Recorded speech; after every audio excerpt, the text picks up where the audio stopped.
Right, so that was that. So now we are on Sunday the 1st of October, and just to show you where we are and what we've been doing, or what Keith's been doing mainly, because he has actually worked his socks off, and I'm so proud of him for what he's done out there. It's unreal.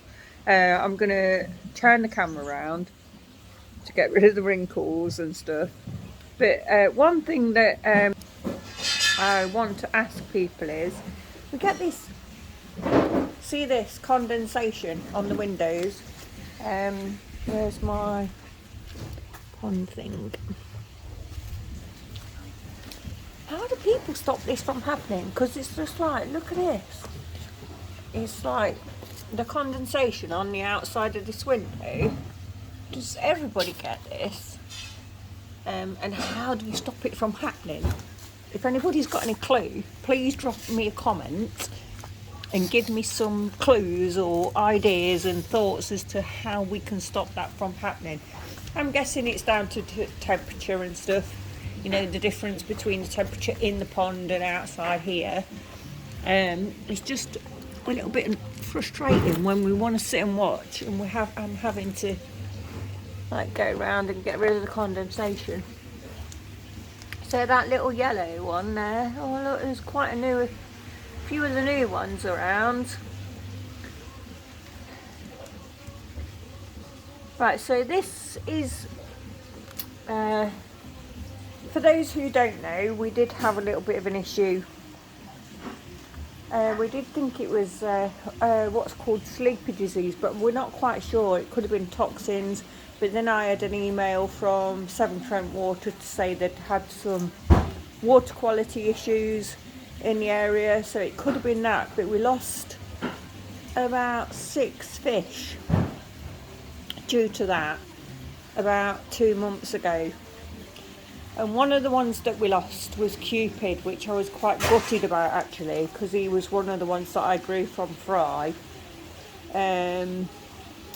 And he had a little love art on his head. So what Keith went and did was he went to get some pipe from Derbyshire Aquatics, and he came back, as you've probably seen from the previous footage, and this is what he came back with. This is Pennywise, and the reason he's called Pennywise is, firstly, from that side he looks like Finding Nemo. He looks a bit like a clownfish. Anybody who's familiar with the horror stories and Pennywise is a clown. Not only that, this fish was advertised for £275, and he actually got a discount on that, so he saved some money on that from Nigel. So thank you, Nigel, at Derbyshire Koi and Aquatics, because that encouraged Keith to purchase him not only the price, but he's a Deutsch as well, and Keith loves his Deutsch fish, so that's the reason he got him. And where he's still got heart, so he's like the bottom half of his body is like a heart sleeve, which kind of replaces Cupid in some kind of respect, which is one of the reasons he purchased him, because he knew how much Cupid meant to me. So that is Pennywise, one of the new ones. He's Polish, he's from Yoshikigoi. And there you go, so that's that one. And then some of the other koi that I've purchased are from Mark's Country Koi. I've not actually been there, but I have spoken to him quite a lot, and I know he's got a good setup, etc. Really pleased with the koi that I've got from him so far. Here is little Tommy. Tommy is the smallest koi in the pond, and he's a Yamabuki Ogon. He is a replacement to the one that was in the tank, in the aquarium, in the house. I don't want to talk about that because whatever was in that tank is is gone, and their history. So unfortunately, some of that is down to my own detriment, but it's not something I really want to discuss right now. Maybe in a future episode, who knows, because what I want to do at some point is go through all the videos that I've done and re-edit them, and edit them properly with a proper video editor. But again, that's all down to time, etc. So, where are we now? So, I guess if I stand back enough, you'll see. So, we've now got coping stones on. We're still debating on the cladding. We know what we want. It's just finding the right thing, because you've got to make the corners correct. So you've got to get the corners here correct to lighten the size of it there. So because you don't want messy corners, and also the pillars. So it sounds easy, but it's not as easy as it sounds, because they've got to be the right size to make sure the corners fit. And if the corners don't fit, what can we do to overlay? If we have the split slate, you can't have a smooth stainless steel edging, which is one thing that we thought about, and there's just so many different things to take into account. And this is one of the things you need to take into account when you're planning your build is sizes. It's not only sizes as a pond and the windows and depth and filtration and pipes and stuff, it's the external stuff. So what sizes are the tiles, what sizes are it's just honestly it is a lot to think about when you take it all into account. But we're getting there slowly but surely. So one thing I do want to discuss is the blade, because we were originally going to have a stainless steel we were going to have a 2-tier, so one there, one a little bit above, 2-tier blade, which he did do originally. Plumbed it all in, didn't like it. So, and then we got the opportunity to go and get that blade there, which is it's black granite. It's a black granite worktop, an old kitchen worktop, and underneath is the stainless steel blade that he was originally going to use. So we've got a black granite blade, which I think looks lovely, and he's got it flowing correctly now. He's played around with it quite a lot. It was overflowing, it was underflowing, and getting the levels right, etc. has been another challenge. And something else. So the blade's all set up now. So that's all done. The coping stones are all in place, however they do still need fixing into place, and we're just going to use sealant for that, be that CT1 or an equivalent.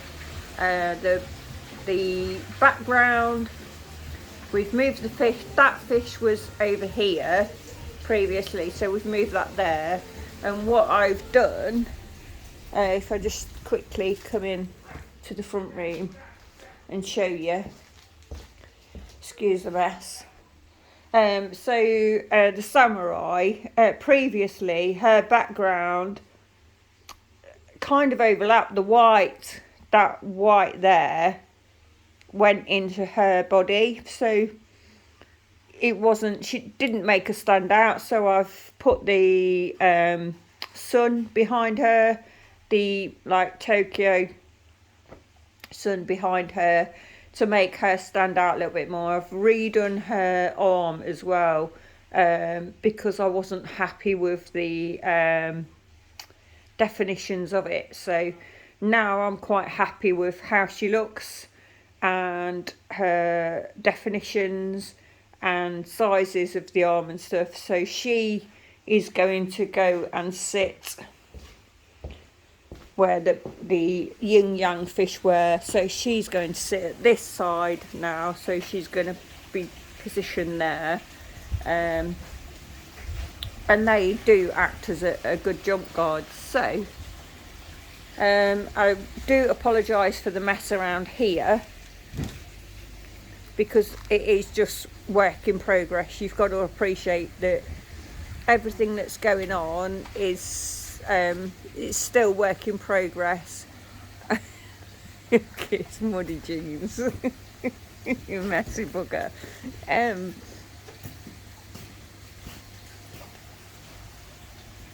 this window is being cleaned and stuff.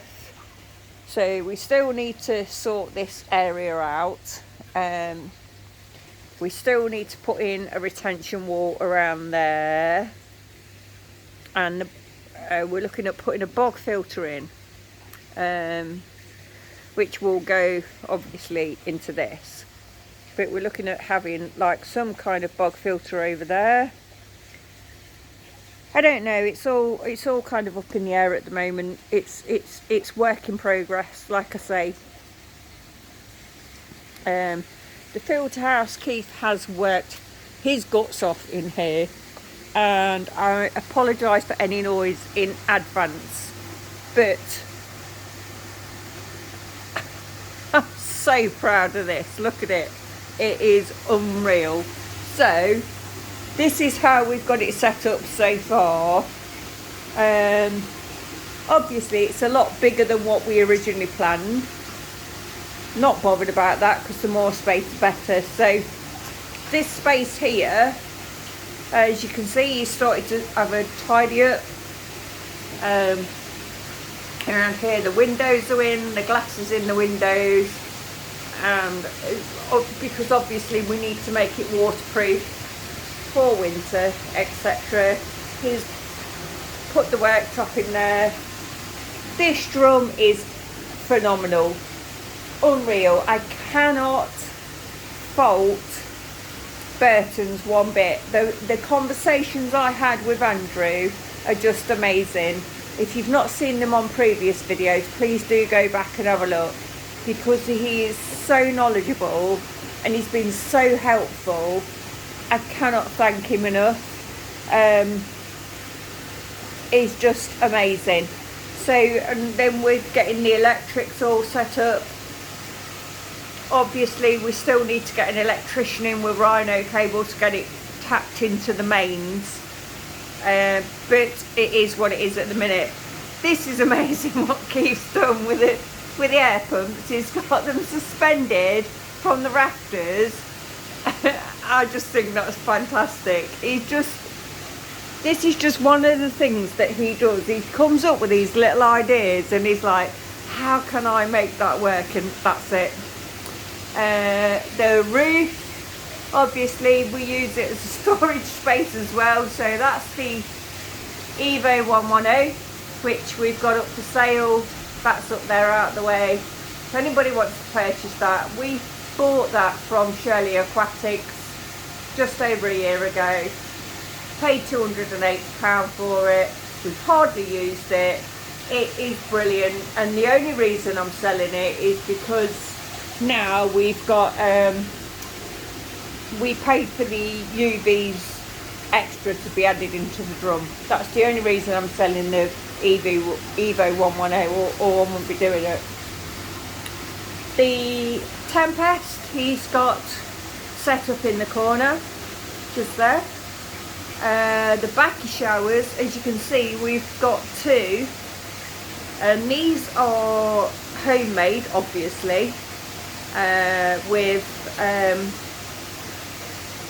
the boxes were from B&Q, I believe, and we've got Backy House media in there, and believe me, the accurate amount of media in each one, because I sat counting it, I can't remember how many it was, just to get an accurate flow over each one. So you've got that mimicking of the fountain, rocky mountain kind of stuff.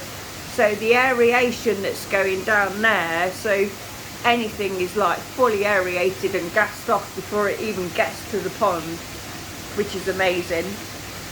And then obviously the pipes come out. We've got a couple of stop valves there, so we can turn them off and on, and variate the flow as and when need be.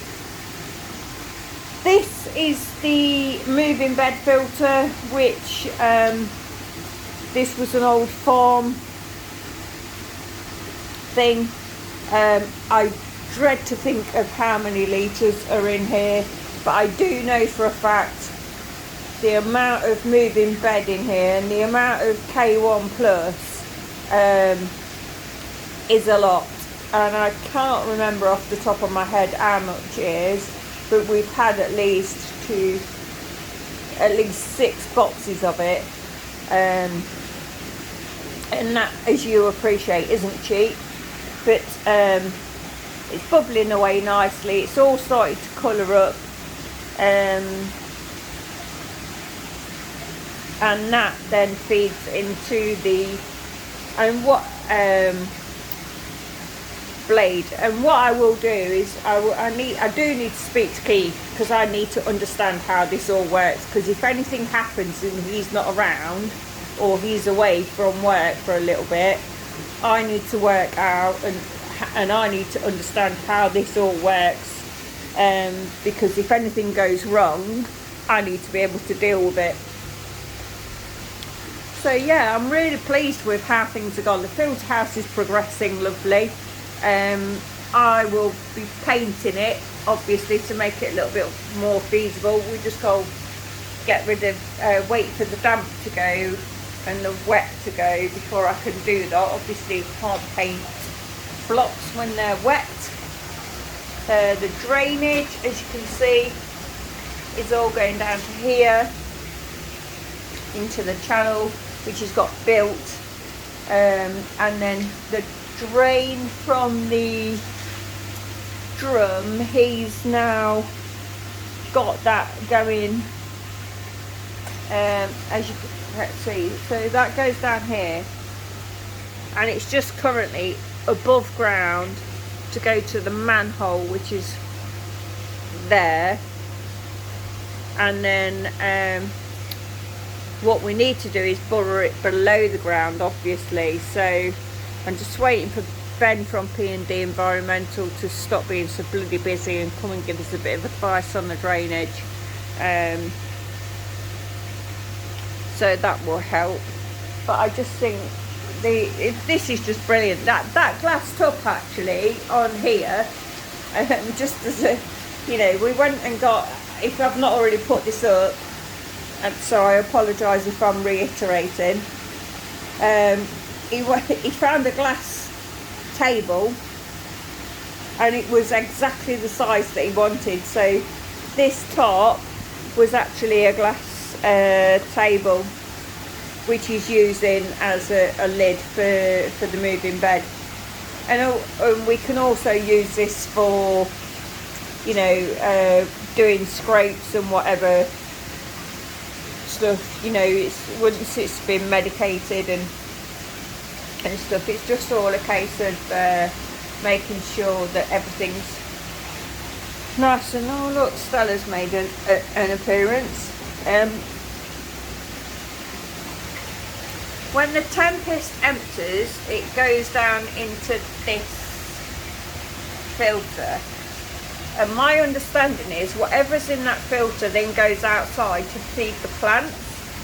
Now the plants are absolutely thriving on the shitty water, to be fair.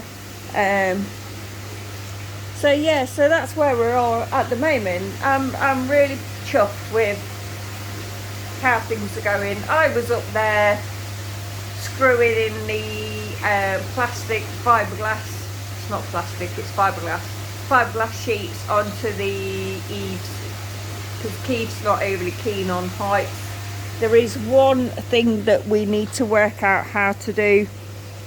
We have come up with an idea, which if we do that, that will be hilarious, and you will find that out in an update. I'm not going to mention it, but it'll be funny because it entails me in a digger, not in the digger, but in the bucket of a digger, screwing in stuff. So that'll be highly hilarious if that happens. It's all to do with whether the digger driver allows that to happen from a health and safety perspective. But as you can see, it's still a muddy mess, which we're trying and alleviate some of this pain and get rid of some of this prior to winter, because I am sick and tired of cleaning up muddy footprints, if I'm perfectly honest. But yeah, I'm so thrilled with how things are going. So the filter house is higher than what we originally planned. It's a lot wider and bigger than what we originally planned, but we've got a lot of space in there, as you can see from that video.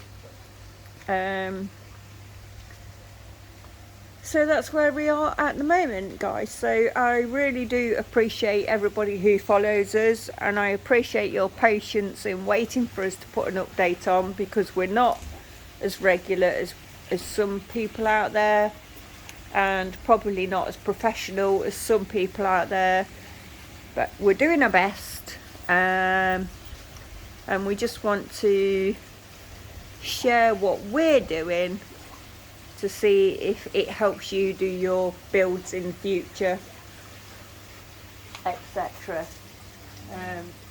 I'm not going to video the girls because I don't even know where. Well, I will, because she's down here. Look, you're fast asleep, babies. You're going to sleep. You're not going in your beds. You're just going to sleep there. You're just going to sleep there, Babs. Maggie's over there, fast asleep. This is a lot clearer as I've been doing the garden, cleared all this out, but you know, as I clear things out, somebody chucks mess in. So we're getting there slowly but surely. So yeah, once again, please do drop me a comment if you can tell me how to stop this bloody condensation, because it's so annoying.